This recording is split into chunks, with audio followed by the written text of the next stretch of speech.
Let's go ahead and move on to Marsha Rosengarten, just so we have enough time for everybody to give us their thoughts. So Marsha is a professor of sociology and co-director of the Center for Invention and Social Process in the Department of Sociology at Goldsmiths. She's the author of HIV Interventions, Biomedicine, and the Traffic in Information and Flesh, and a co-author with Mike Michael of Innovation and Biomedicine, Ethics, Evidence, and Expectation in HIV, and co-editor with Alex Wilkie and Martin Zabransky of Speculative Research, the Lure of Possible Futures. Recent publications focus on biomedical research within the field of HIV and COVID-19. Her work offers alternative ways of conceiving intervention, bioethics, randomized control trials, and hence the nature of scientific evidence. So please, Marsha. Okay.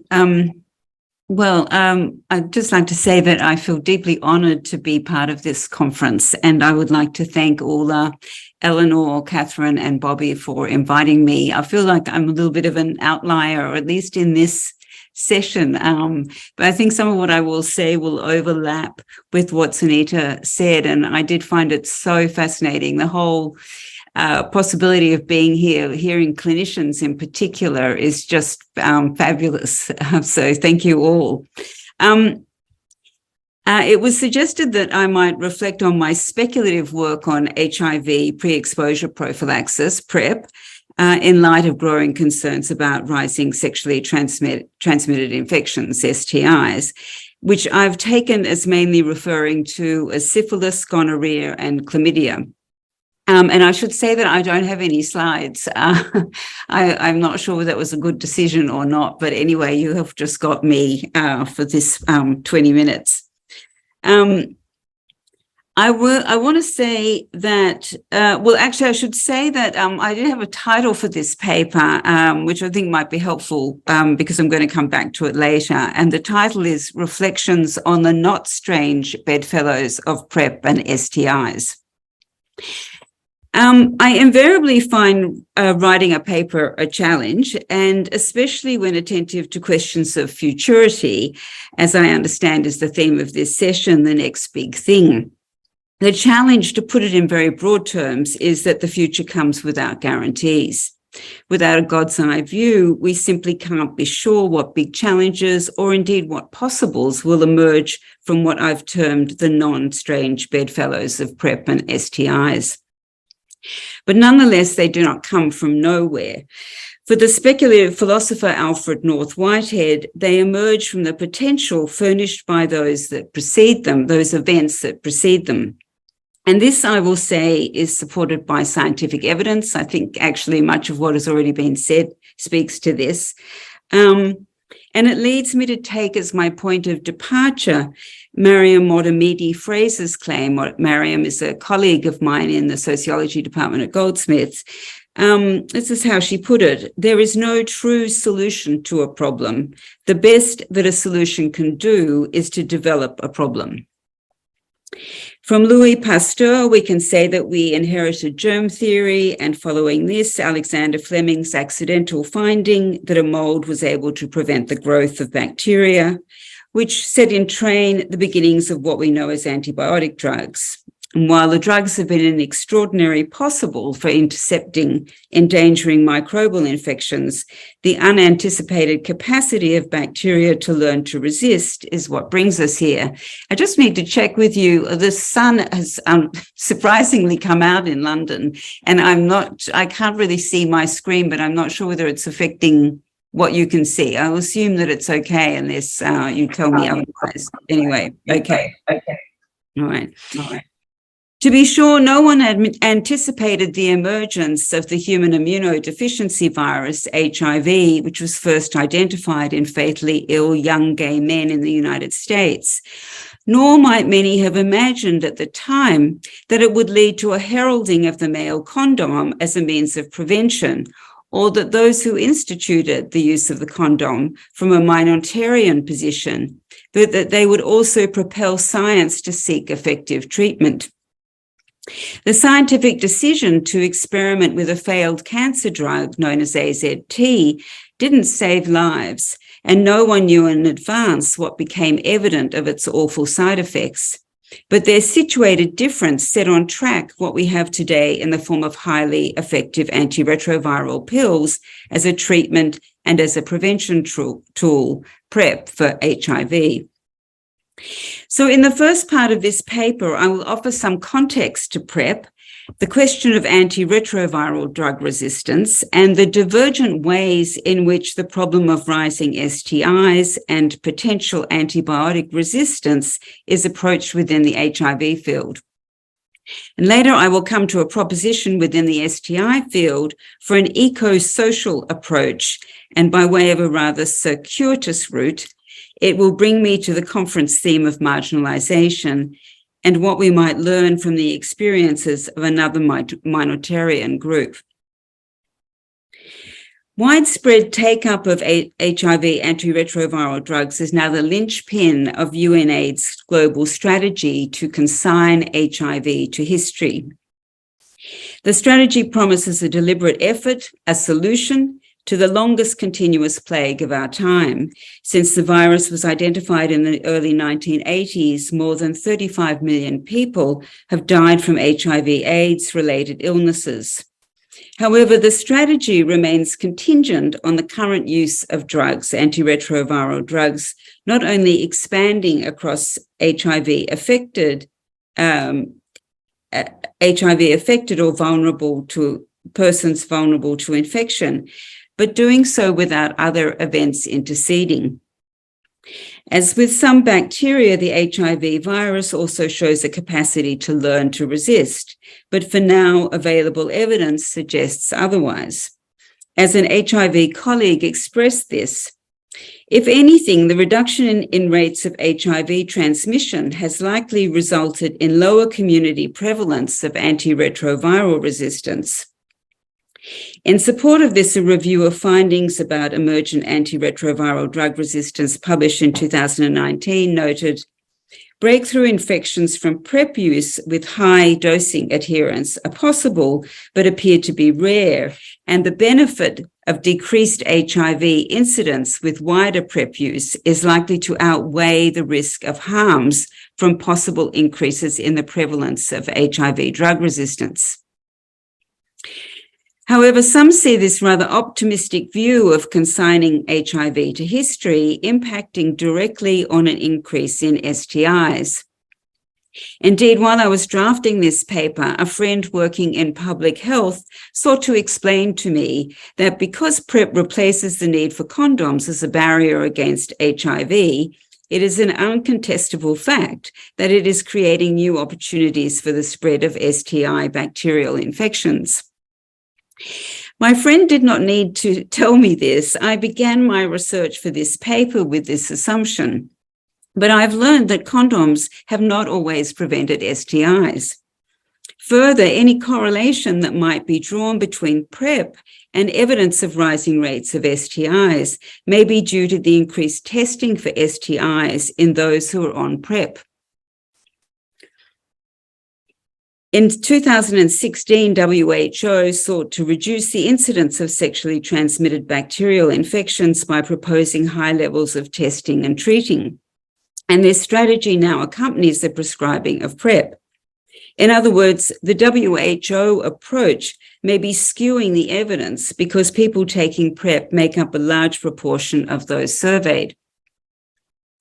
From a different and arguably more embracing view of using PrEP to consign HIV to history, others argue that testing for STIs and treating them with antibiotics when prescribing PrEP is an opportunity to reduce the spread of STIs and offset the increased risk of HIV infection in persons with a bacterial STI. And it might be helpful, I'm not sure, I think most people here know about the relationship between HIV and STIs, but for those who are not part of this field, STIs are also thought to increase the risk of becoming infected with HIV. As one Australian scientist summed up the situation and did so addressing the further question of antibiotic resistance, we are in an era of high STI prevalence and increasing antimicrobial resistance in gonorrhea. Some would argue that this increase in STIs is partially driven by high uptake of PrEP and subsequent risk compensation, not using condoms. This is continuing what he said. I don't think this is an argument against PrEP, but instead it tells us that we need to better understand the drivers of STI epidemics and be more innovative in how we address these. One potential approach, he said, is the use of doxycycline prophylaxis for STIs, which I think Sunita touched on in the previous discussion and might query that point. I'm not a scientist, and my reflections here are no doubt limited. But from what I've included so far, I think it's fair to say that the biomedical approach to PrEP and STIs is mapped as if they present two distinct problems, two different microbial substances for whom the generalized solution is drugs. While the question of rising STIs and the need to treat them with the potential for antibiotic resistance is not off the table for those dealing with HIV, dealing with HIV is the priority. And this is not surprising. HIV is regarded as a chronic infection, whereas STIs are approached as mostly curable at the level of the individual. Although there is, of course, no denying they can reoccur, and at a population level, they continue to flourish. The two problems have attracted different kinds of pharmaceutical top-down solutions, whereas the UNAIDS mission to consign HIV to history involves what might be characterized as a seek and forestall drug solution directed at diminishing infection rates. The WHO policy directive of test and treat has been described as one of seek and destroy, yet failing when evaluated against rising infection rates. This has led the STI epidemiologists Chris Keenan, Thibaut van Balen, and Christophe van Dijk, I think a trio of Belgian epidemiologists working in sexually transmitted infections in Belgium, to propose that the individualized test and treat approach should cease and be replaced with an eco-social conceptual framework that would involve better stewardship. Their reasoning is based on a series of connecting social and biological factors. STIs increase with the number of sexual partners. Those engaged in multi-partner sexual networks are likely to get reinfected, which can fuel microbial resistance. And antibiotics may be contributing to new kinds of STIs because they can diminish other protective microbes that might provide emergent natural immunity to some STIs. Their argument references numerous STIs, including newly emerging STIs that they suggest may be linked to the effort to eradicate others. Although it's not clear to me what better stewardship would mean in practice, presumably more careful use of antibiotics, and the mention that increases in STIs can be traced to engaging with multiple sex partners warrants, I think, some unpacking. The possibility that antibiotics may be contributing to new kinds of STIs, as has been touched on here, has led me to ponder on the increased interest within the social sciences in ecological thinking in relation to health and the environment. Much of this interest focuses on microbial ecosystems and their imminent and sometimes essential role in life, for example, in soil, the ocean, and air, such that they can remediate pollution. But also those that endanger human life and whose presence is intensified by processes of deforestation, urbanization, and globalization. But without attempting to rehearse the many contributions to this thinking, I'm just going to kind of raise something that Heather Paxson and Stefan Helmrich have reminded us, that the starting point for the natural sciences engagement with microbes is one of purification, with much thanks to Pasteur's germ theory.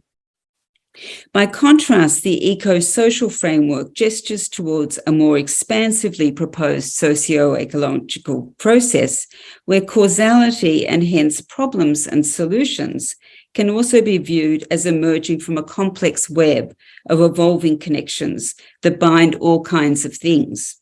Organisms of many kinds, including bacteria, viruses, persons, tests, research data, drugs, as well as ideas, policies, and practices. However, this also raises a crucial question of who decides what matters in the forging of this web. So in the remainder of my time, I want to offer a little backstory to the development of PrEP. Some of you may be aware that the first PrEP randomized control trials proved highly controversial. The trials were intended to test the safety and efficacy of PrEP in Cambodian and Cameroon female sex workers who, remarkably for a marginalized community, mounted an international protest leading to the closure of the trials. The opposition by groups usually without a voice in scientific research, in the scientific research domain, provoked the HIV field to rethink its conduct of offshore randomized control trials. Later, bioethically endorsed trials produced confounding results with PrEP trials. In contrast to PrEP RCTs that successfully demonstrated its efficacy in gay and trans men and in heterosexual couples with women on probability exposed to HIV by their male partners, trials in young single women failed. Indeed, the same number of women acquired HIV in both the drug and placebo arms. After the trialists' initial shock at this outcome, the failure was traced to the women signing up to participate in the randomized control trials, but choosing not to ingest or sustain ingesting the pill, the PrEP pill. A not dissimilar pattern emerged with another group of women in another trial specifically designed to support ingesting PrEP. So the current solution is now a long-lasting injectable form of PrEP. Whether this will have more appeal than a pill is unclear. Little is reported in the scientific literature on the sensory dimensions of PrEP and what a minotarian experience, different to that of a biomedical reality, might suggest to the aim of consigning HIV to history. Resistant microbes and resistant humans may tell us that it's not only that solutions develop problems, but that the manner by which problems are formulated may require reflection. So to finish, and somewhat inconclusively, given that I've said that we can't be certain what is going to come in it of the future, the thing about bedfellows is that they touch, and in doing so, they are altered in ways that may or may not be perceptible. And this is something that I think Ulla was raising with her kind of outrageous reference to dark matter yesterday. While connecting the rise in STIs with PrEP might be a moot point, I'm not sure that people here would agree with that, and I am entirely unsure myself. As some do argue when prioritizing HIV, none of what I have covered in this paper in light of how we conceive problems should be taken to mean that we should not intervene in the present to alter what may become of the future. The various companions in thought that have informed me in writing this paper lead me to suggest that there may be more to our fields of inquiry than what current concerns may settle for. If the best a solution can do is develop a problem, then perhaps there's more to be plundered of the not strange bedfellows of bacteria and viruses with and against which we make a difference. Thank you very much for listening to me.